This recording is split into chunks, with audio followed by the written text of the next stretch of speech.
नमस्कार। आज हम समाजवादी और साम्यवादी साहित्य के कुछ विचारों पर गौर कर रहे हैं, खास तौर पे जिन्हें इन लेखों में प्रतिक्रियावादी समाजवाद कहा गया है। जी। इन दस्तावेजों में उन वर्गों की बात है जो उभरते हुए पूंजीवादी समाज की आलोचना तो कर रहे थे, हाँ। लेकिन या तो वे इतिहास में पीछे छूट रहे थे या फिर कह सकते हैं पुरानी सोच से चिपके हुए थे। बिल्कुल। हमारा मकसद है इन जटिल विचारों की गुत्थियां सुलझाना, समझना कि इनमें खास क्या है। तो चलिए शुरू करते हैं। बिल्कुल। और ये देखना दिलचस्प है कि ये आलोचनाएं आ कहां से रही थी। सामग्री के अनुसार ये सिर्फ पूंजीवाद का विरोध नहीं था। कई बार ये गुजरे हुए वक्त को वापस लाने की कोशिश थी, इसीलिए इन्हें प्रतिक्रियावादी कहा गया। सही। तो सबसे पहले है सामंती समाजवाद। दस्तावेज बताते हैं फ्रांस और इंग्लैंड में जो पुराना कुलीन वर्ग था, हाँ, जिनकी राजनीतिक ताकत नए बुर्जुआ वर्ग वो उभरते पूंजीपति और उद्योगपति के हाथों जा रही थी। जी। तो उन्होंने लिखने पढ़ने का रास्ता अपनाया। वे मजदूरों का हितैषी होने का नाटक करते थे। बिल्कुल, दिखावा, ताकि नए शासकों के खिलाफ कुछ समर्थन जुटा सकें। हाँ, और इसमें एक बड़ी मजेदार तस्वीर खींची गई है कि उन्होंने मजदूरों के भिक्षा पात्र को झंडे की तरह लहराया। लेकिन लोगों को उनके पीछे उनके पुराने सामंती निशान साफ दिख रहे थे, जिस पर वे हंसते थे। हाँ। और ये उनकी असलियत दिखाता है कि वे इतिहास की बदलती दिशा को समझ ही नहीं पा रहे थे। उनकी आलोचना में अतीत का रोना था और भविष्य की, आप कह सकती हैं, खोखली धमकियां मिली हुई थी। अच्छा। वे बुर्जुआ वर्ग पर ये इल्जाम लगाते थे कि वो एक क्रांतिकारी सर्वहारा वर्ग पैदा कर रहा है, वो मजदूर वर्ग जिसके पास उत्पादन के साधन नहीं है, जो पुरानी व्यवस्था को उखाड़ फेंकेगा। लेकिन हाँ, इन लेखों में ये भी साफ है कि असलियत में वे मजदूरों के खिलाफ ही सख्त कदम उठाते थे। बस ऊपर ऊपर से हमदर्दी दिखाते थे। अच्छा, इसी से जुड़ा हुआ एक और विचार है पादरी समाजवाद। जी हाँ, जैसे पुराने वक्त में पादरी और जमींदार अक्सर साथ होते थे ना, हाँ, वैसे ही ये सोच भी सामंती सोच से जुड़ी थी। ईसाई धर्म की पुरानी शिक्षाओं जैसे निजी संपत्ति, शादी, राज्य का विरोध और दान, गरीबी, ब्रह्मचर्य का समर्थन, इनको समाजवादी रंग देना आसान था।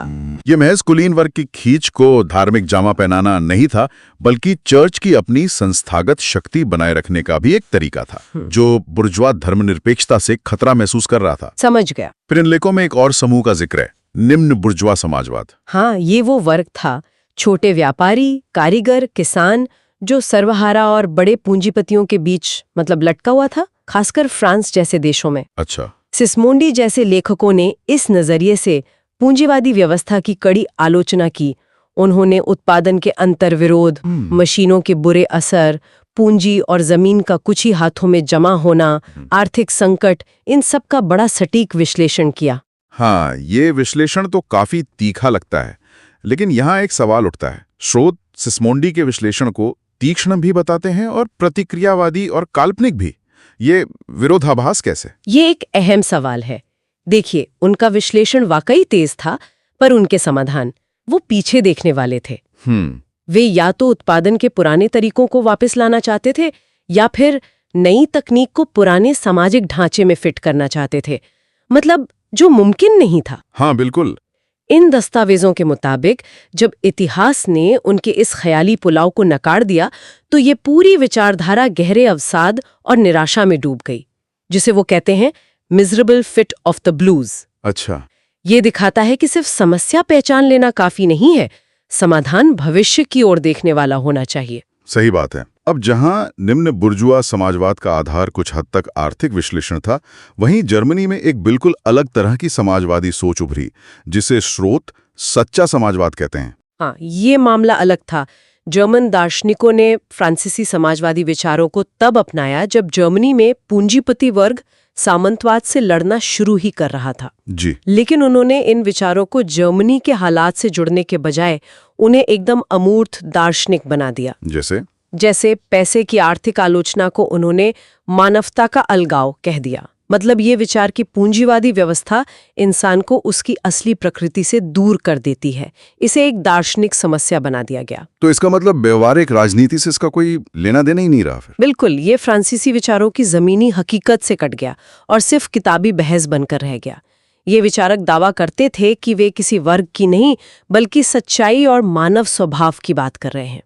और विडंबना देखिए, ये सच्चा समाजवाद जो उदारवादी आंदोलनों का विरोधी था, उस वक्त की जर्मन सरकारों के लिए उभरते पूंजीपति वर्ग को डराने का एक हथियार बन गया। अच्छा। बुद्धिजीवी जो बदलाव से डरते थे, उनके प्रतिक्रियावादी हितों को ही साध रहा था। तो ये तो काफी नकारात्मक तस्वीर पेश की गई है इसके। हाँ, इन लेखों में इसे एक महामारी की तरह फैलने वाला, दूषित और कमजोर करने वाला साहित्य तक कहा गया है। तो कुल मिलाकर हमने देखा कि प्रतिक्रियावादी समाजवाद के ये अलग अलग रूप, चाहे वो सामंती हों, पादरी हों, निम्न बुर्जुआ या जर्मन सच्चे समाजवादी, सबने अपने अपने ढंग से पूंजीवादी समाज की आलोचना की। हाँ। पर उनकी नजर या तो अतीत पर टिकी थी या फिर वे हकीकत से कटी हुई किताबी बातों में उलझे थे। और इसीलिए ये स्रोत उन्हें प्रतिक्रियावादी या काल्पनिक मानते हैं, क्योंकि वे या तो इतिहास का पहिया पीछे घुमाना चाहते थे या उसे समझ ही नहीं पाए।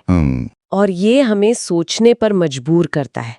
आज भी जब हम समाज की आलोचना करने वाले अलग अलग विचारों को देखते हैं, तो उनके पीछे की असली मंशा, उनके ऐतिहासिक संदर्भ और उनके वास्तविक लक्ष्यों को समझना कितना जरूरी हो सकता है। हाँ। भले ही उनका बाहरी रूप कितना भी लुभावना क्यों न लगे, ये सवाल सोचने लायक